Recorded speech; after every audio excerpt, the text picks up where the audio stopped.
To my successful kids. Douglas raised his wine glass that Thanksgiving 4 years ago, his voice booming across the dining room like he was addressing shareholders. Ezra with his promotion at the firm, Sean launching his third startup. I kept cutting my turkey, knife scraping against the plate a little too hard. And of course our Mia, still living underground like some kind of mole person. The table erupted in laughter. Even Mom, my Mom, covered her mouth and giggled behind her napkin. Kinley, Ezra's wife, nearly choked on her wine. Sean slapped the table like Douglas had just delivered the punchline of the century. I'm Mia, by the way, 28 years old, professional disappointment, and apparently the family's favorite punchline. Douglas, Mom said, still smiling. That's terrible. But her tone said terrible, the way people say naughty about a puppy that chewed up expensive shoes. Endearing, harmless. What? It's true. Douglas gestured toward me with his fork. She's been crashing in Helen's basement for what, 2 years now? When I was her age, I already had a mortgage. Different times, Dad, Ezra said, but he was grinning too. Housing market's brutal now. Housing market's fine if you have ambition, Sean chimed in. I mean, I bought my condo at 25. With help from Daddy, I muttered into my mashed potatoes. What was that? Douglas leaned forward, cupping his ear in exaggerated confusion. Nothing. I took another bite. The potatoes tasted like cardboard, but I kept chewing. See, that's the problem right there, Douglas continued, warming up to his favorite topic. My failures. No drive, no hustle. Content to just exist. Mom reached over and patted my arm. Mia's figuring things out. She's working. Working where? That hotel cleaning job? Douglas laughed. Honey, that's not a career. That's what teenagers do for gas money. I also waitress, I said quietly. Oh, well then. 2. Dead-end jobs. Color me impressed. Kinley was filming this whole exchange on her phone, probably for her Instagram story. She loved documenting our authentic family moments. Later, she'd post it with some caption about being grateful for family chaos, with a bunch of heart emojis. You know what your problem is, Mia? Sean leaned back in his chair, pointing at me with his wine glass. You think small. You're comfortable being small. I'm not. You are, though. Look at you. 28, and you're living like you're still in college. Meanwhile, Ezra's got the house, the kids, the whole package. I'm building my empire. You're just treading water. Not everyone wants your life, I said. No, but everyone wants a life, Douglas shot back. What's your 5-year plan, Mia? 10-year plan? Or are you just going to keep floating through Helen's basement until she dies? The table went quiet. Even Kinley stopped filming. Douglas, Mom said, her voice sharper now. What? I'm being honest. Someone needs to be. He turned back to me. You've got potential, kid. But potential doesn't pay rent. At some point, you need to grow up. I set down my fork. My hands were shaking, just slightly, but I folded them in my lap so no one would see. You're right, I said. Douglas blinked, clearly not expecting agreement. Well, good. That's good. I should probably focus more on my future. Exactly, that's all I'm saying. I looked around the table, at Ezra with his smug smile, at Sean already checking his phone, at Kinley who'd started filming again, at Mom who was nodding like Douglas had just delivered some profound wisdom instead of publicly humiliating her daughter. Thanks for the advice, I said. Really, I'll definitely think about it. Douglas raised his glass again. Now that's what I like to hear, to family honesty. They all drank. I didn't. After dinner, I helped Mom clear the table while the men watched football, and Kinley took photos of the leftover pie for her food blog. Don't take it personally, Mom said, scraping plates into the garbage disposal. Douglas just wants what's best for you. Right? He does. We all do. You're so smart, Mia. You could do anything you want. Apparently, not anything I'm currently doing. Mom sighed. You know what I mean. I did know what she meant. She meant I could do anything they approved of. Anything that looked good in Christmas cards and dinner party conversations. Anything that didn't embarrass them.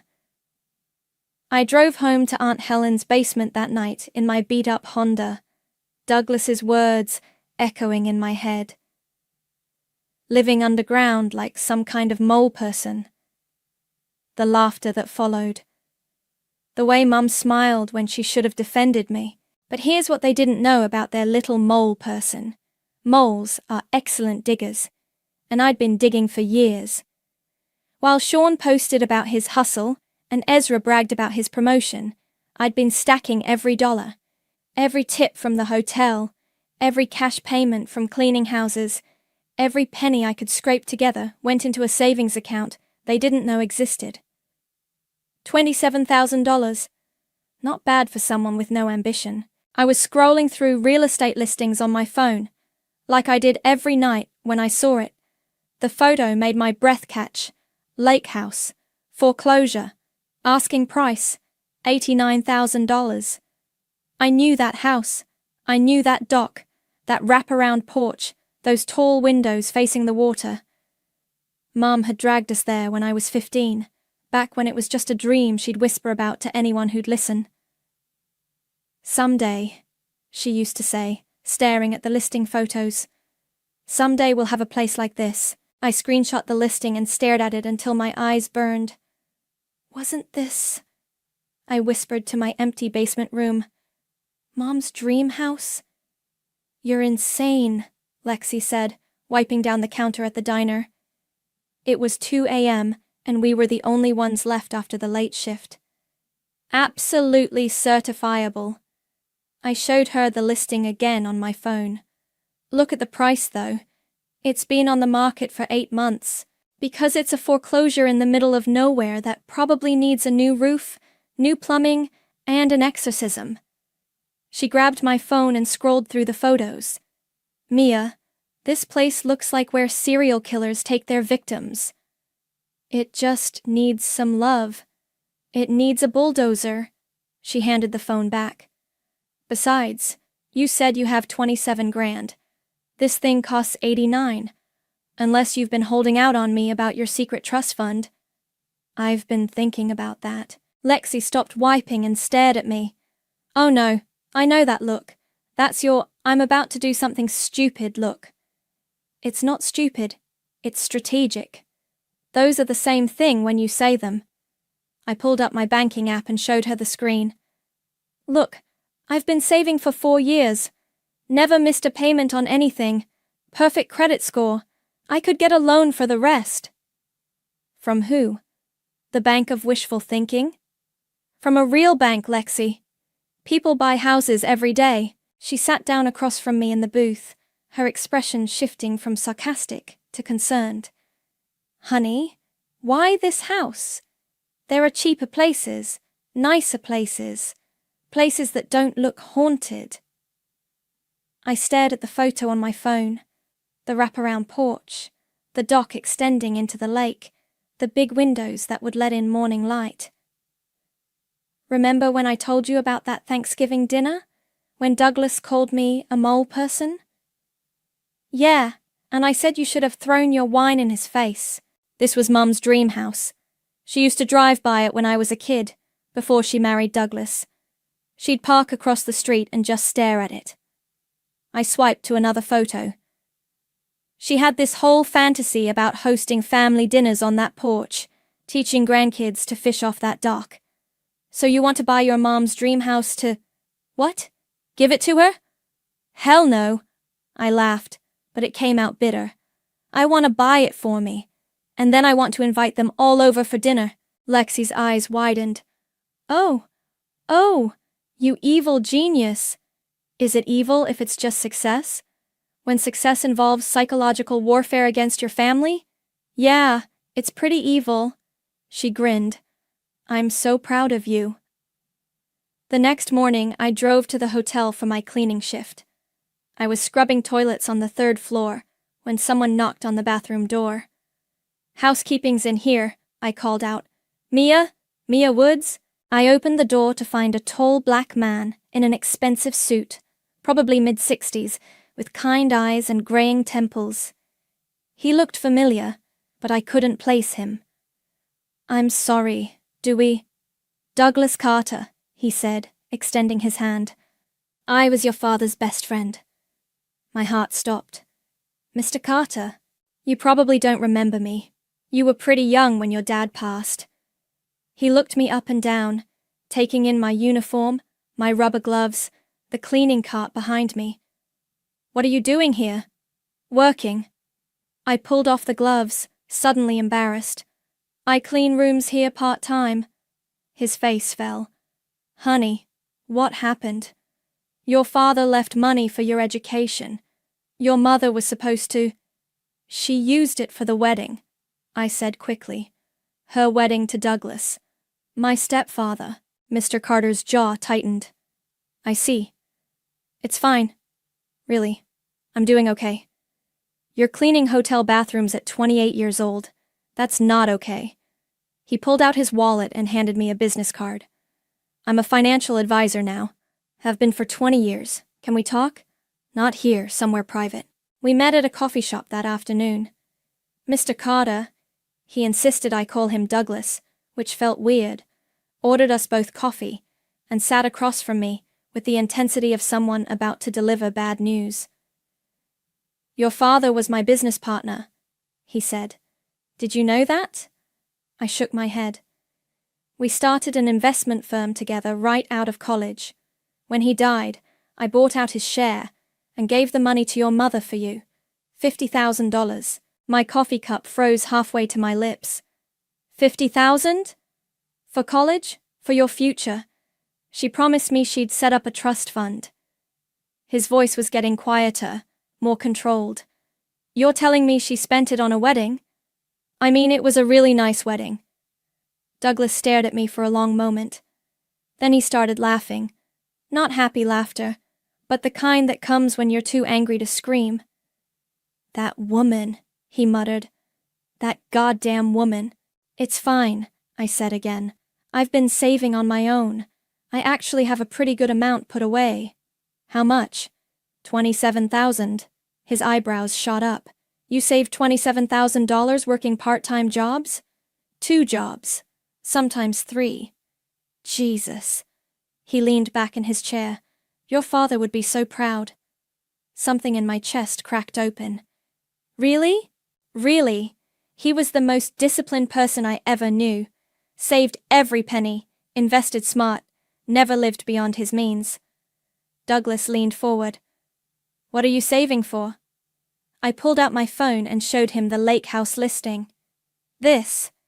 He studied the photos, scrolling through each one carefully. It's a foreclosure. You'll need to move fast if you want it. I know, but I'm short about $60,000. No, you're not. I blinked. I'm sorry? Douglas pulled out his own phone and started typing. I'll co-sign the loan. Consider it an investment in your father's daughter. You can't just... I can, and I will. He looked up at me. But I want to know why this house. What's special about it? I told him about Mum's drives, her dreams, the family that treated me like a failure. When I finished, Douglas was smiling. Revenge is a dish best served with a mortgage, he said. 2 weeks later, I stood on the dock of my lake house, keys heavy in my palm. The water lapped against the wooden posts, and somewhere in the distance, a loon called across the water. Mine now, I whispered. The first thing I did was buy a used pickup truck from a guy on Craigslist. Paid cash, $800 for a 1998 Ford that ran like a dream and had more character than my entire family combined. The second thing I did was hit every garage sale within a 50-mile radius. You sure you want this old thing? The woman selling a wooden kitchen table looked skeptical as I loaded it into my truck bed. The finish is all scratched up. That's what sandpaper's for, I said, handing her $20. By the end of the month, I'd furnished the entire house for under $300. Mismatched chairs that I painted white, a couch from the Salvation Army that just needed new cushions, curtains I sewed myself from fabric remnants. The place was starting to look like a home instead of a crime scene. I was hanging pictures in the living room when my phone buzzed. A text from Mom. Family update! Ezra got another promotion, and Kinley's pregnant again. Sean's startup got featured in Tech Weekly. Hope you're doing well in your situation. Love you. I screenshot it and sent it to Lexi with the caption, Still living my best mole life. She texted back immediately. Did you tell them about the house yet? Not yet. Timing has to be perfect. I was painting the guest bedroom when someone knocked on my front door. Through the window, I could see a woman about my age, standing on the porch with a casserole dish. Hi there, she said when I opened the door. I'm Anna, your neighbor from across the lake. Thought I'd bring you some welcome to the neighborhood lasagna. Anna had short gray hair, laugh lines around her eyes, and the kind of direct stare that made you feel like she could see through bullshit from a mile away. That's really nice of you, I said, taking the dish. I'm Mia. I know. Word travels fast around here. She peered past me into the house. Mind if I come in? I'm curious to see what you've done with the place. I stepped aside and let her in.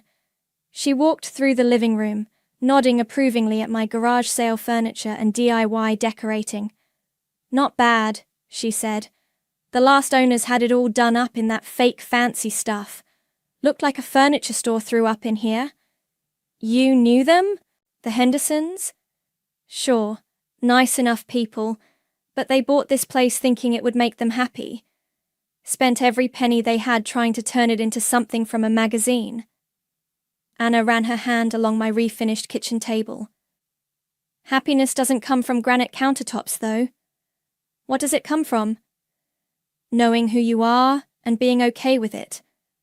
She looked at me sideways. You seem like you might be figuring that out. We sat on the porch with beer and watched the sun set over the water. Anna told me about the lake, which neighbors were friendly, which ones were nosy, where to get the best fish and chips in town. So, what's your story? She asked. Young woman, buys a house cash, moves to the middle of nowhere. You running from something or towards something? Maybe both. Fair enough. She took a swig of beer. Just remember, karma's got a long memory and a twisted sense of humor. Whatever you're planning, make sure you're ready for the consequences. My phone rang before I could ask what she meant. Ezra's name flashed on the screen. Hey, I answered. Mia, thank God. Listen, I need a favor. Anna raised an eyebrow and mouthed, Family? I nodded and walked to the far end of the porch. What kind of favor? I need to borrow some money. Just temporarily.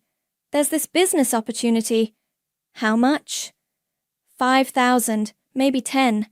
I know it sounds like a lot, but... Ezra, I don't have that kind of money. Come on, you must have something saved up. You've been working those jobs for years. I looked out at the lake, at the dock that was mine, at the house that was mine. I'm pretty tight right now. Tight? You live in a basement and eat ramen for dinner. How tight can you be? Tight enough that I can't lend you $10,000. There was a long pause. Mom said you wouldn't help.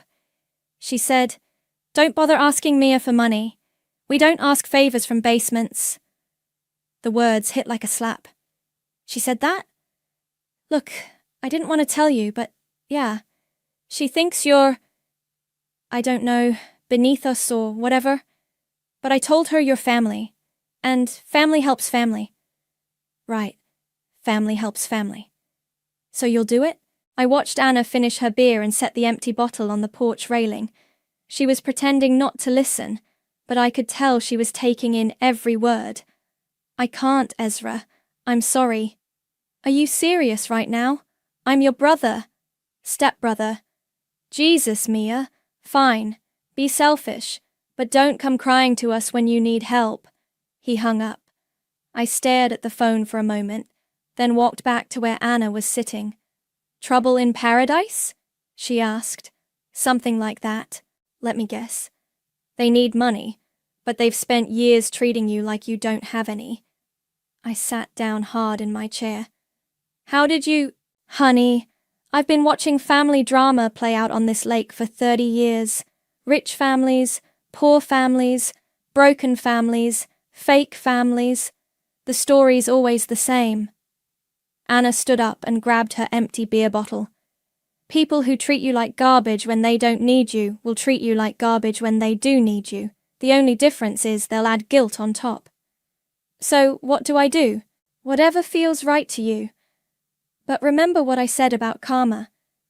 She headed toward the steps, then turned back. Oh, and Mia. Next time your family comes around asking questions about your situation, you might want to have an answer ready. What do you mean? Anna smiled.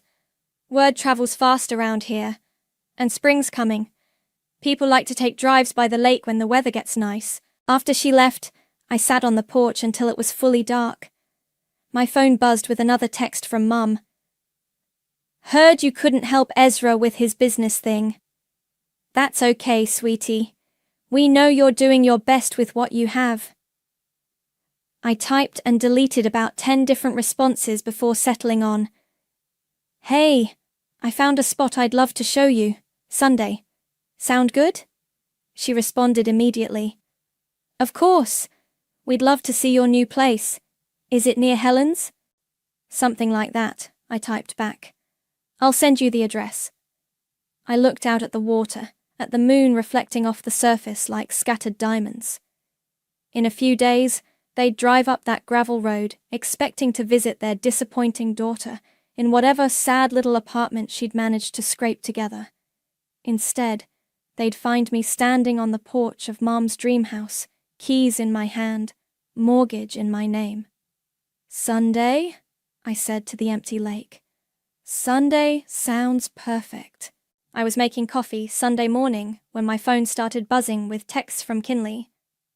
OMG, you guys, look at this place we're driving to.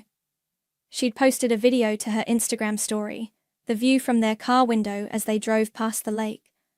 I could see other houses in the background, including mine. Such a cute little lake community. Perfect for content. Another text. Wait, is this where Mia lives now? This is actually really pretty. I screenshot everything and sent it to Lexi. They have no idea. I'm living for this, she texted back. Document everything. At exactly 2 p.m., I heard car doors slamming in my driveway. I walked to the front window and watched them pile out of Douglas's BMW. Mom, Douglas, Ezra, Kinley, with her phone already out filming, and Sean looking annoyed to be there. This can't be right, I heard Douglas say, as they stood at the bottom of my porch steps. GPS must be screwed up. Maybe she's house-sitting, Mom suggested. I opened the front door and stepped out onto the porch, coffee mug in one hand, house keys dangling from the other. Hey guys, right on time. They all froze. Kinley's phone was still recording. Mia? Mom's voice was small.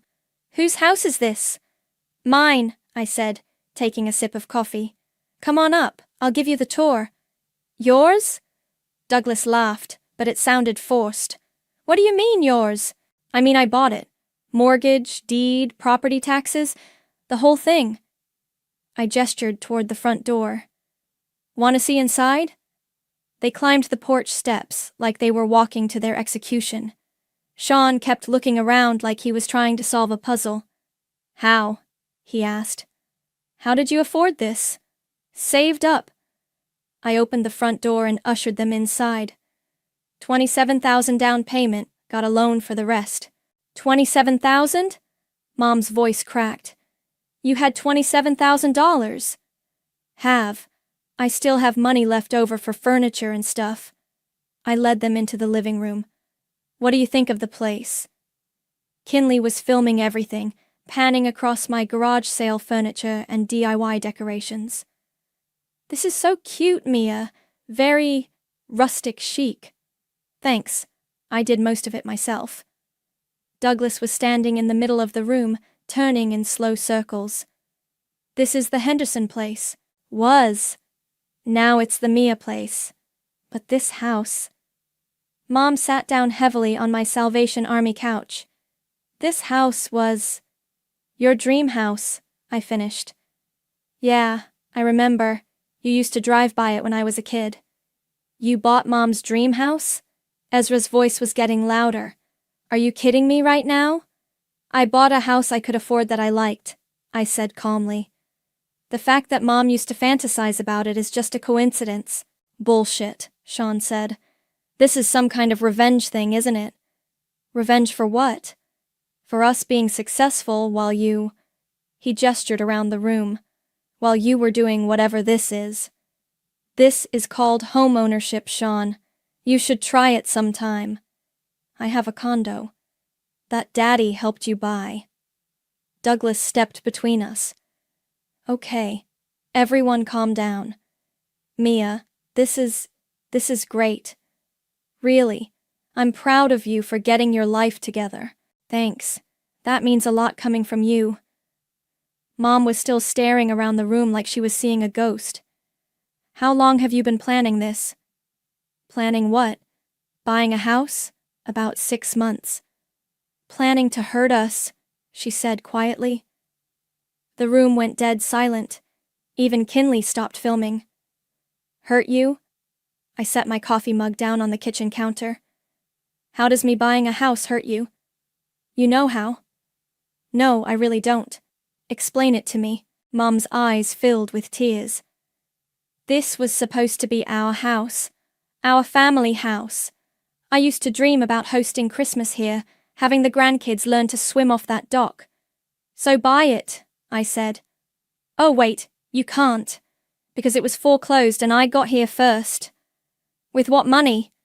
Douglas's voice was getting sharper. "You work at a hotel and a diner. Where did you get the money for this?" "I saved it." "From what? Your tips?" "From working my ass off for 4 years while you all called me a failure." I walked to the kitchen and started loading dishes into the dishwasher. "Turns out being a mole person teaches you how to live cheap and save money." "This is insane," Ezra said. "You bought a house just to spite us." "I bought a house because I wanted a house. Your feelings about it aren't my problem." "Our feelings?" Sean laughed bitterly. "You're the one with feelings. You're the one who's been plotting some weird revenge fantasy." "Revenge would be buying this house and not letting you see it," I said. "I invited you here. I'm giving you a tour. I even made cookies." "You made cookies?" Kinley perked up. "Chocolate chip. They're on the counter." "Oh my God, you guys, she made cookies." Kinley started filming again. "This is like something out of a movie." "It's not a movie," Douglas snapped. "It's manipulation." I turned around to face him. "Manipulation would be pretending I'm broke when I'm not. Manipulation would be asking you for money I don't need. Manipulation would be making you think I'm a failure when I'm actually doing just fine." "So you lied to us." "I didn't lie. I just didn't tell you everything." I grabbed a cookie from the plate and took a bite. "Kind of like how you didn't tell me about the money my father left for my education." The room went dead quiet again. "What money?" Mom asked. I looked at Douglas. "Want to tell her? Or should I?" Douglas's face had gone pale. "Mia, that's not—" $50,000, I said to Mom. "From Dad's business partner. For college. You spent it on your wedding." Mom's mouth fell open. That money was for the family. For all of us. It was for me. Specifically for me." "How do you know about that?" Douglas asked. "Because I met him. Douglas Carter. Dad's best friend. He's the one who co-signed my mortgage." Ezra started laughing. Not happy laughter, but the kind that comes when everything falls apart at once. "This is unreal. This is absolutely unreal." What's unreal? You! He pointed at me. Sitting here in this house, acting like you're better than us, when 2 weeks ago you were too broke to lend me $5,000. I wasn't too broke. I just didn't want to. Because you're selfish. Because you called me selfish first. I walked over to where he was standing. Because Mom said not to ask favors from basements. Because you all spent years treating me like garbage, and now you're mad that the garbage turned out to be recyclable. Sean pulled out his phone. I'm calling bullshit on this whole thing. There's no way you saved enough money working part-time to buy this place. Call bullshit all you want. I have the deed to prove it. Then show us. I walked to the kitchen drawer and pulled out the folder with all my paperwork. Here. Mortgage documents, deed, property tax records, homeowner's insurance. Want to see my bank statements too? I spread the papers across the kitchen table. They all crowded around, reading over each other's shoulders. Holy shit, Sean whispered. She actually did it. Language, Mum said automatically, but she was staring at the deed like it might disappear. This is my name, I said, pointing to the signature line. This is my house. And in about 5 minutes, you're all going to leave, and I'm going to sit on my porch and watch the sunset over my lake. Douglas looked up from the papers. Mia, we need to talk. No, we don't. Yes, we do. This whole thing, buying this house, keeping secrets, lying about your finances. I never lied. You let us think you were struggling. I was struggling. I was struggling to save money while working 2 jobs and listening to you call me a failure every chance you got. I started gathering up the papers. The struggling part is over now. So, what happens next? Mom asked. You just live here? Alone? That's generally how homeownership works, yeah. But what about family dinners? Holidays?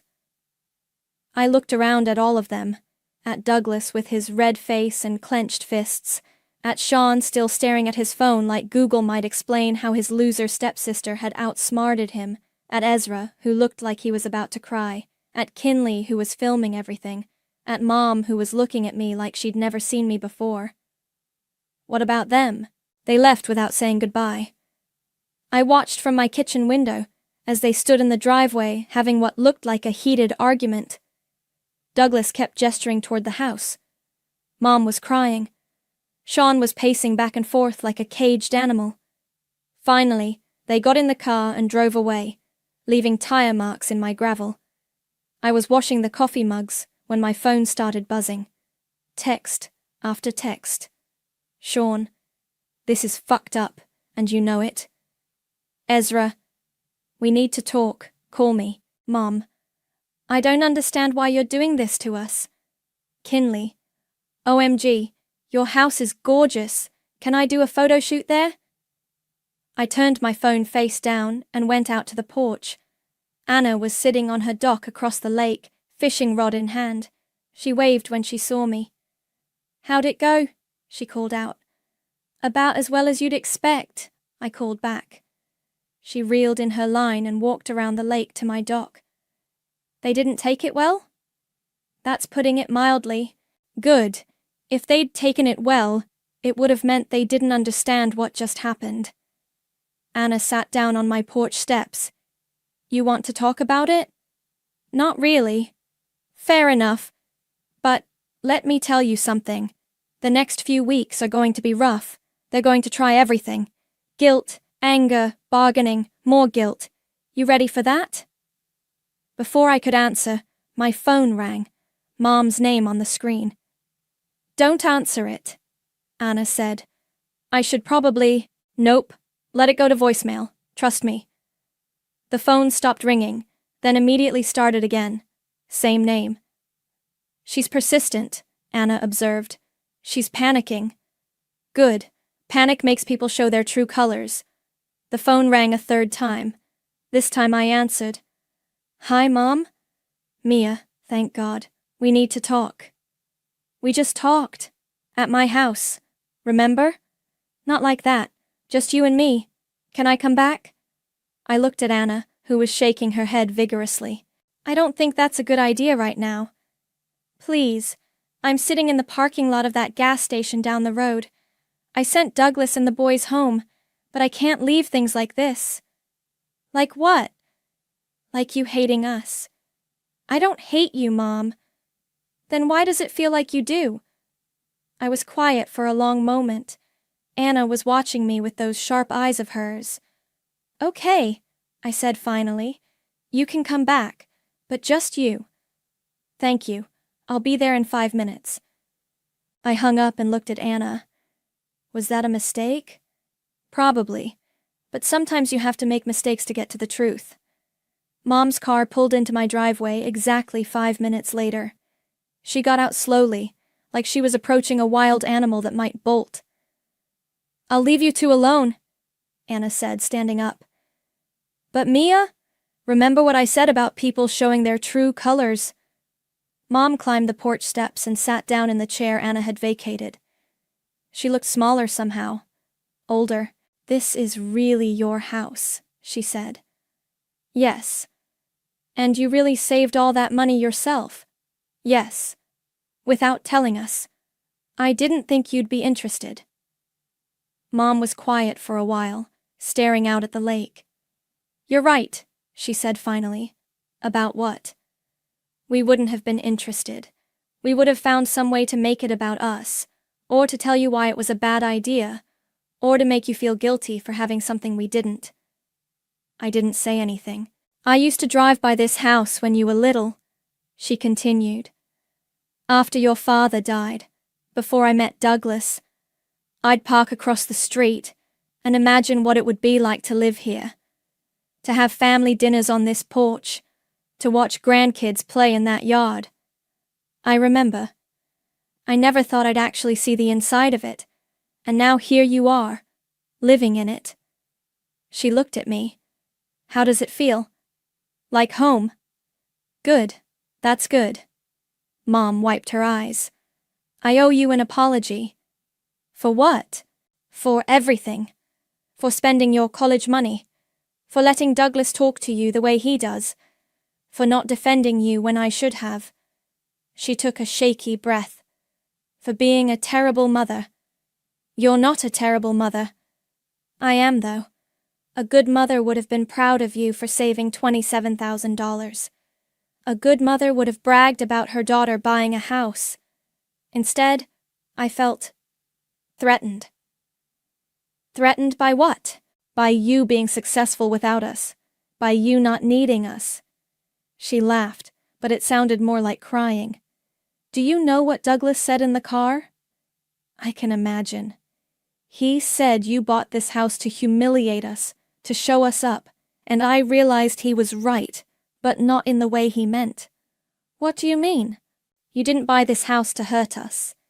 You bought it because you could, because you worked hard and saved your money and made smart decisions. The fact that it hurts us says more about us than it does about you. We sat in silence for a while, watching the sun get lower over the water. Can I ask you something? Mum said. Sure. Are you happy? Really happy, not just satisfied or proud or whatever. Are you happy? I thought about it. Yeah, I think I am. Good. That's all I ever wanted for you. Is it? Mum looked at me sharply. What do you mean? I mean, if that's all you wanted, why did you spend 4 years telling me I wasn't good enough? Why did you let Douglas call me a mole person? Why did you tell Ezra not to ask me for money because we don't ask favors from basements? Mum's face crumpled. I said that. Ezra told me you did. Oh, God. Mia, It's okay. No, it's not okay. None of this is okay. She stood up abruptly. I need to go. Mom, no. I need to think. I need to figure out how to fix this. You can't fix it by apologizing. Then how? I looked out at the lake, at the dock that was mine, at the house that was mine. I don't know if you can. Mom walked to the edge of the porch and stopped. For what it's worth, I'm proud of you. I should have said that years ago, but I'm saying it now. Thanks. And Mia? This house? It suits you. It looks like you belong here. After she left, I sat on the porch until it was dark. My phone buzzed with more texts, but I didn't check them. Anna was right. The next few weeks were going to be rough, but for the first time in my life, I was ready for rough. 3 weeks passed without a word from anyone. No texts, no calls, no surprise visits. It was like my family had collectively decided I didn't exist. I should have been relieved. Instead, I felt hollow. I was painting the guest bathroom when someone knocked on my door. Through the peephole, I could see Kinley standing on my porch, looking nervous. "Hey," she said when I opened the door. "Can we talk?" "Where's Ezra?" "He doesn't know I'm here." She glanced around like she expected him to jump out from behind a tree. "Can I come in?" I stepped aside and let her into the living room. She sat on the edge of my couch, clutching her purse like a lifeline. "Nice place," she said, looking around. I said that before, but I was filming then. It's actually really cozy. "Thanks. What do you want, Kinley?" She took a deep breath. "Ezra's in trouble." "What kind of trouble?" "Money trouble. Bad money trouble." She opened her purse and pulled out a stack of papers. Credit card statements, loan documents, medical bills. "We're drowning." I glanced at the papers but didn't take them. "Why are you telling me this?" "Because he won't. He's too proud. But I'm not." Kinley's voice cracked. "We're going to lose the house, Mia. The bank already sent a foreclosure notice." "I'm sorry to hear that." "Are you? Really?" I sat down across from her. "Yeah, I am. I don't want you guys to lose your house." "But you won't help us keep it." "I didn't say that." Kinley's eyes lit up. "So you will help?" "I didn't say that either." I leaned back in my chair. "What exactly are you asking me for?" "A loan, $50,000. Just until Ezra's promotion comes through and we can get back on our feet." $50,000. "I know it's a lot, but you have this house, and you said you had money left over." "Kinley, stop." She stopped talking and stared at me. "Does Ezra know you're here?" "I told you, no." "Does he know about the foreclosure notice?" "Of course he knows. He's the one who's been hiding it from everyone." "Including you?" Kinley looked down at her hands. "I found the papers in his desk drawer last week. He's been pretending everything's fine while we're 3 months behind on the mortgage. And you want me to bail him out? I want you to help your family." "My family." I laughed, but it wasn't funny. "The same family that called me a mole person? The same family that said not to ask me for favors because I live in a basement?" "That was different." "How?" "Because now we know you have money." I stared at her. "So I only matter when you need something from me." "That's not what I meant." "That's exactly what you meant." I stood up. "You spent years treating me like garbage, and now that you're in trouble, suddenly I'm family again." "We never treated you like garbage." "Kinley, you filmed me getting humiliated at Thanksgiving dinner and posted it on Instagram." Her face went red. I was just documenting family moments." "You were documenting my pain for content. I deleted it." "After how many people saw it?" She didn't answer. "Here's what's going to happen," I said. "You're going to leave. You're going to go home and tell Ezra that you came here behind his back. And then you're both going to figure out your own problems like adults." "Mia, please, we have kids." "I know you have kids. That's why you should have been more careful with your money." "We were careful. Ezra's company downsized, his hours got cut, and then I got sick, and the medical bills." "Stop." I held up my hand. "I don't need to hear your sob story." It's not a sob story, it's our life. And it's your life to figure out. Kinley stood up, her face flushed with anger. You know what? Ezra was right about you. You are selfish. You're sitting here in this big house, hoarding money while your family falls apart. My family fell apart a long time ago. I'm just the first one to admit it. We're not perfect, but we're still family. No, you're not. Family doesn't treat each other the way you've treated me. Family doesn't mock each other at dinner parties. Family doesn't steal college funds for weddings. That wasn't us. That was your mom and Douglas. And where were you when it was happening? Where was Ezra? Where was Sean? I walked to the front door and opened it. You were all laughing along. Kinley gathered up her papers and shoved them back in her purse. Fine, but don't expect us to come crawling back when you need something. I won't. She stormed out, slamming the door behind her. I was making dinner when my phone rang. Ezra's name on the screen. Kinley told me she went to see you, he said without preamble. Yeah. She had no right to do that. Probably not. I don't need your help. Good, because you're not getting it. There was a long pause. You really hate us, don't you? I don't hate you, Ezra. I just don't trust you. We're family, so you keep saying. What would it take? His voice was getting desperate. What would it take for you to help us? Nothing. Nothing? There's nothing you could do or say that would make me give you $50,000. Not because I don't have it, but because you don't deserve it. I don't deserve it? You spent years making me feel worthless. You laughed when Douglas called me a mole person. You told me I was selfish for not lending you money when you thought I was broke.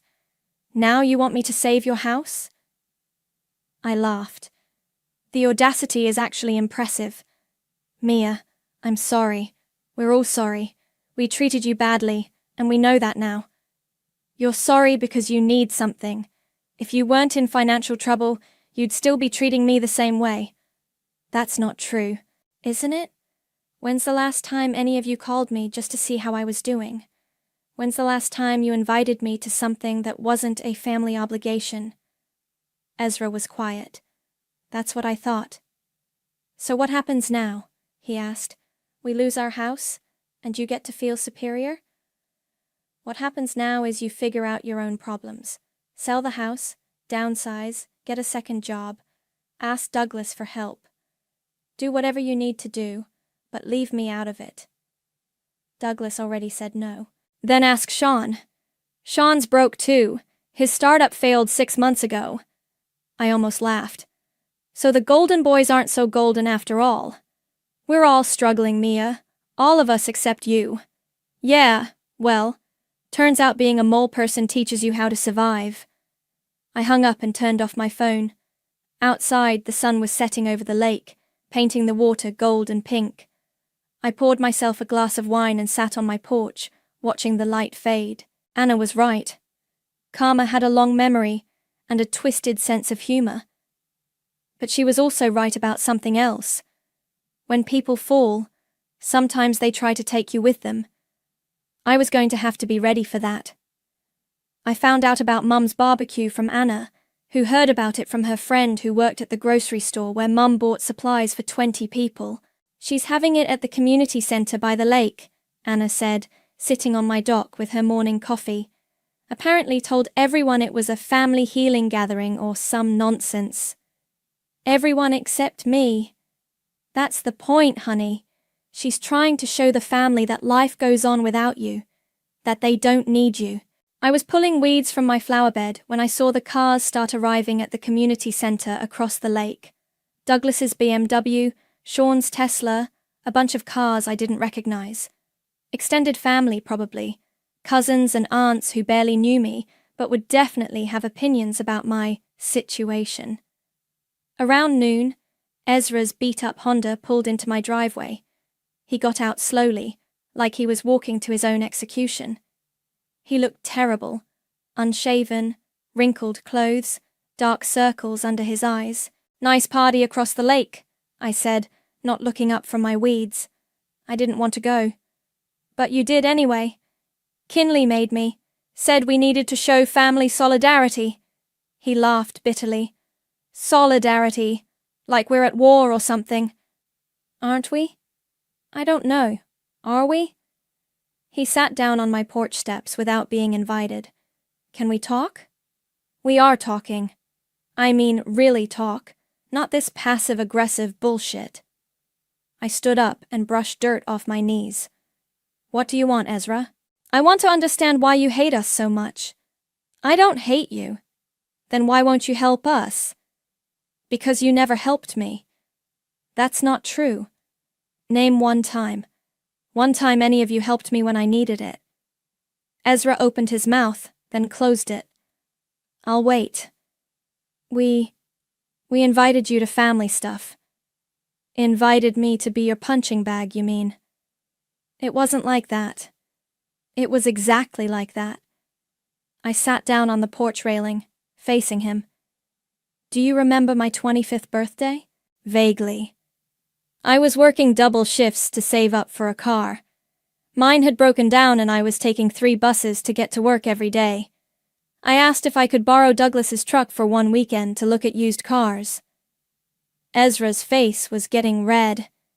He said no because he didn't trust me not to crash it. Then he spent the rest of dinner talking about how irresponsible I was with money. I picked at a splinter in the porch railing. You all laughed. Mia, when I got food poisoning and missed work for 3 days, did any of you check on me? When I couldn't make rent that one month and had to choose between food and electricity, did any of you offer to help?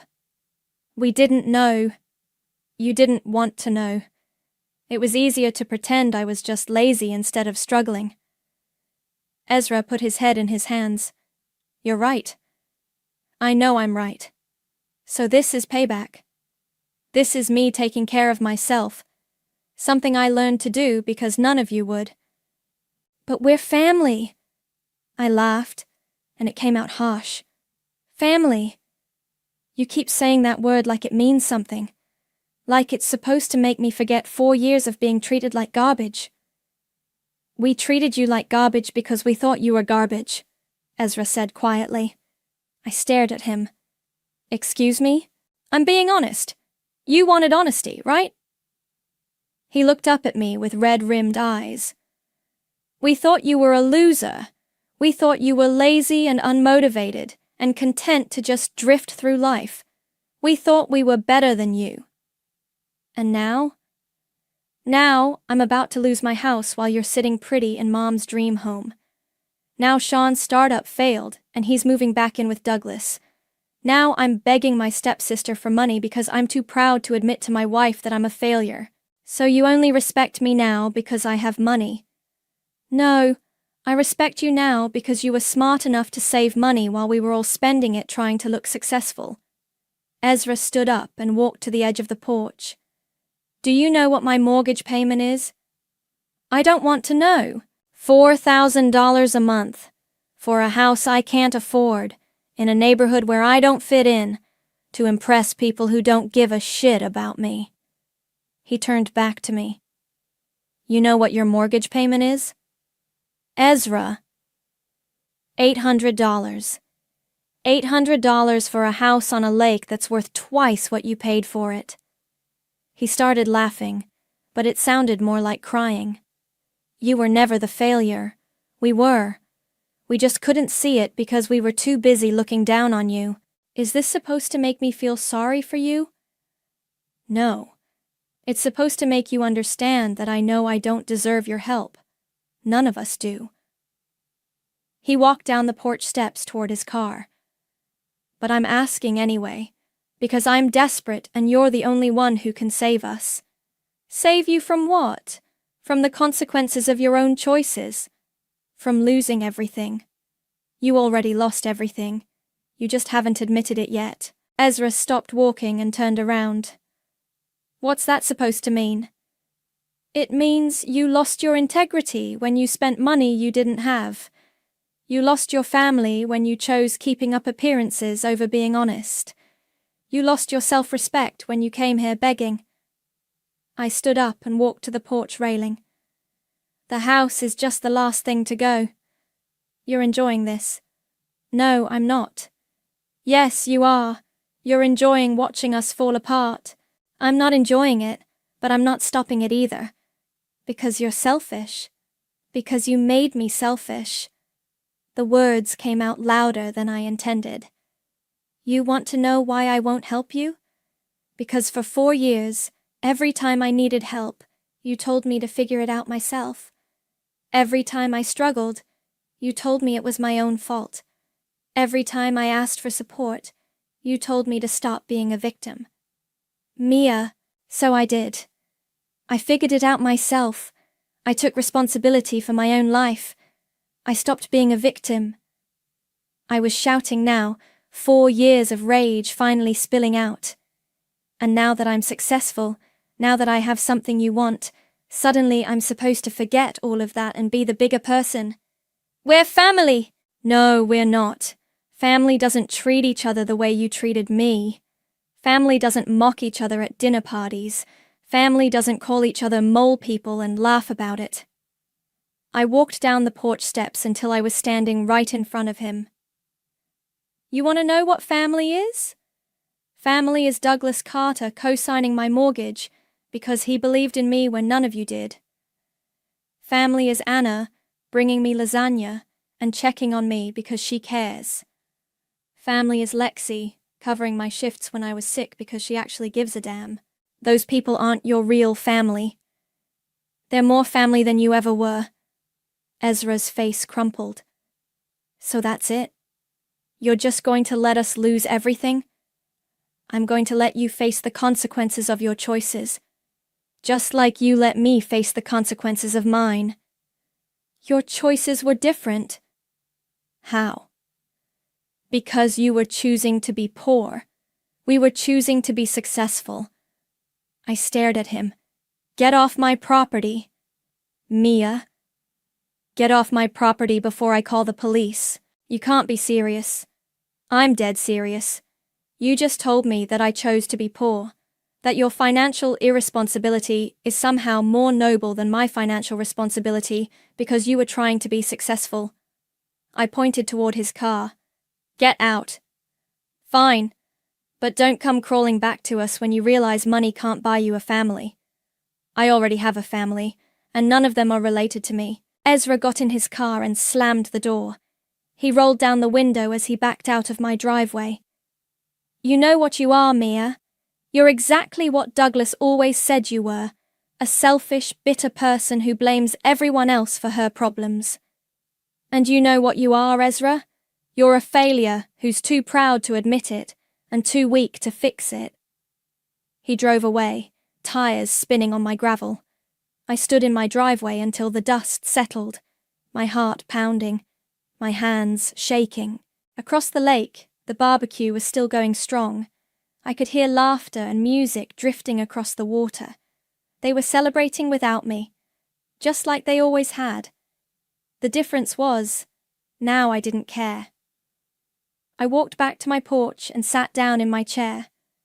The sun was setting, painting the lake gold and pink.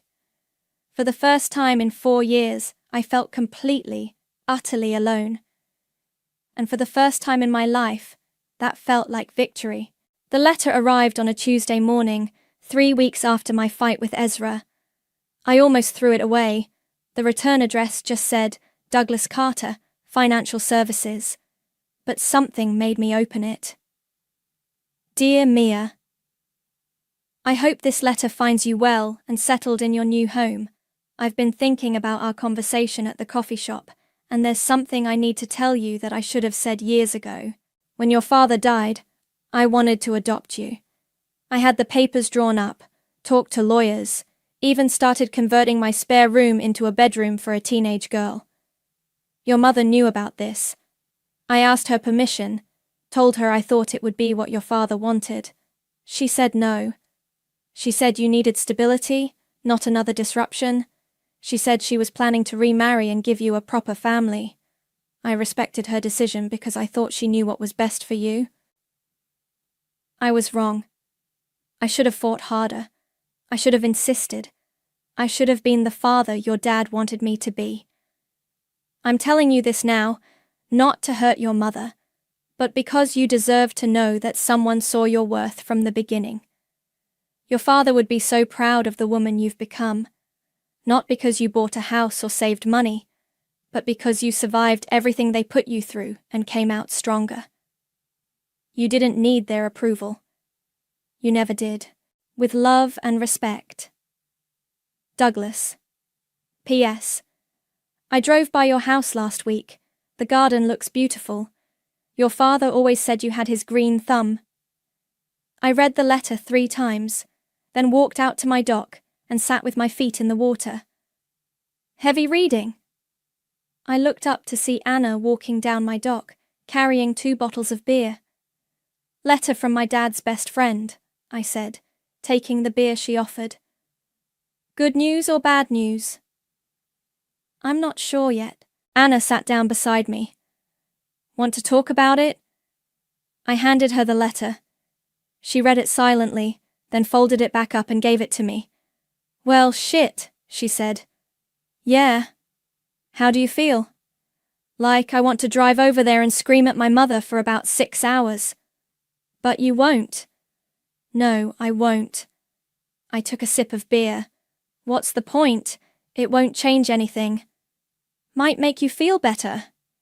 Might make me feel worse. We sat in comfortable silence, watching the water lap against the dock posts. You know what I realized? I said finally. What's that? I spent so much time trying to prove them wrong about me that I forgot to prove myself right.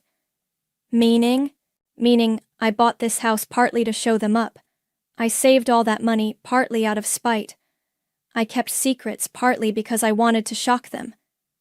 I picked at the label on my beer bottle.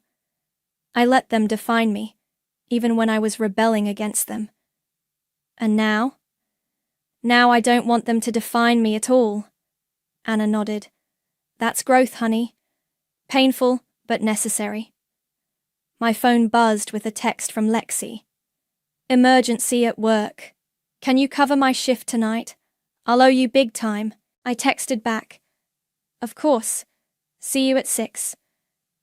I should go, I said, standing up. Work calls. The diner? Yeah, Lexi needs me to cover for her. Anna looked confused. Why are you still working at the diner? You own a house now.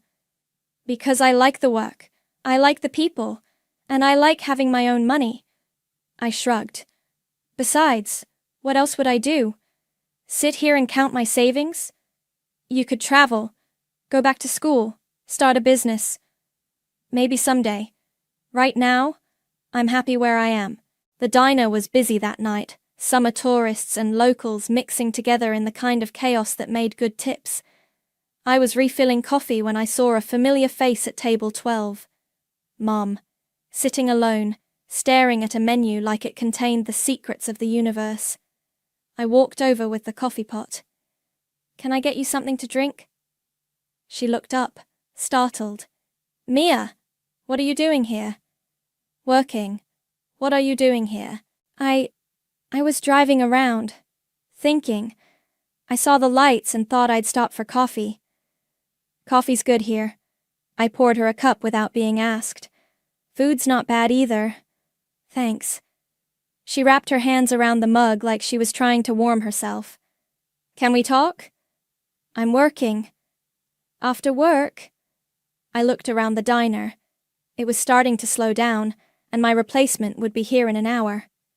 My shift ends at 10, I said. I'll wait. She ordered pie and coffee and sat in that booth for 2 hours, reading a paperback novel, and occasionally looking up when I passed by. A few customers tried to sit with her, but she politely declined. At 10:15, I hung up my apron and slid into the booth across from her. You didn't have to wait, I said. Yes, I did. She closed her book and looked at me. I owe you more than an apology. You don't owe me anything. I owe you the truth. She took a deep breath. Douglas Carter wanted to adopt you after your father died. I know, he told me. Mom's face went pale. He told you? In a letter. Today, actually. Then you know I said no. Yeah. Do you know why? Because you thought I needed stability? No. Mom's voice was barely a whisper. Because I was scared he'd be a better parent than me. Because I was scared you'd love him more than you loved me. I stared at her. I was 28 years old, with a dead husband and a teenage daughter I didn't know how to raise. Douglas Carter was successful, stable, kind, everything I wasn't. She wiped her eyes with her napkin. I thought if I let him adopt you, I'd lose you completely. So instead, you made sure I'd never trust you completely. I know. I know that now. She reached across the table like she wanted to take my hand, then pulled back. I spent your college money on my wedding because I thought Douglas would take care of both of us. I let him treat you badly because I was afraid if I defended you, he'd leave me too. And now? Now I realize I lost you anyway. I just did it slowly, over years, instead of all at once. The diner was almost empty now. Just us and an old man at the counter reading a newspaper. What do you want from me, Mom? Nothing. I don't want anything from you. She stood up and left money on the table for her pie. I just wanted you to know that I'm proud of you. Not because you bought a house or saved money, but because you became the person you are despite having me as a mother. She walked toward the door, then stopped and turned back. And Mia? Your father would be proud too. Not of what you accomplished, but of who you are. You're exactly the daughter he hoped you'd become. After she left, I sat in the empty booth for a long time, staring at the money she'd left on the table. A $20 bill for a $4 piece of pie. I drove home through the dark, past the community center where they'd had their barbecue, past the gas station where Mom had waited to come back to my house, past all the places where my old life had intersected with my new one. My house was dark and quiet when I pulled into the driveway. I sat on my porch with a glass of wine and looked out at the lake. My phone buzzed with a text from Lexi. How was your shift? Sorry I had to bail. It was fine, I texted back. Everything okay with you? Yeah, just family drama. My sister needed me. You know how it is. I smiled and typed back. I'm learning.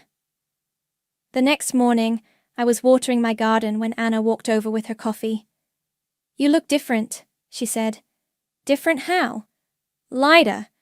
Like you put down something heavy. I thought about that. Maybe I did. Good for you. She sipped her coffee and looked around my yard. So, what's next? Next? Now that you've gotten your revenge, proven your point, bought your dream house, what's next? I looked at my house, at my garden, at the lake stretching out in front of us. I think I'm going to plant some tomatoes, I said. Anna laughed. Tomatoes? Yeah, and maybe some herbs. Douglas, my dad's friend, said I have my father's green thumb. I'd like to find out if that's true. That's it? That's your big plan? That's my big plan. I turned off the hose and coiled it up. I spent 4 years planning revenge. I think I'd like to spend some time just planning dinner. Anna raised her coffee mug in a toast. To planning dinner. To planning dinner, I agreed. We stood there in my garden, in the morning sun, planning nothing more complicated than where to put the tomato plants. It felt like the most important conversation I'd ever had. They built dreams, I realized, watching Anna sketch out a garden plan in the dirt with a stick. I built keys. And keys, it turned out, opened more than just doors. They opened possibilities.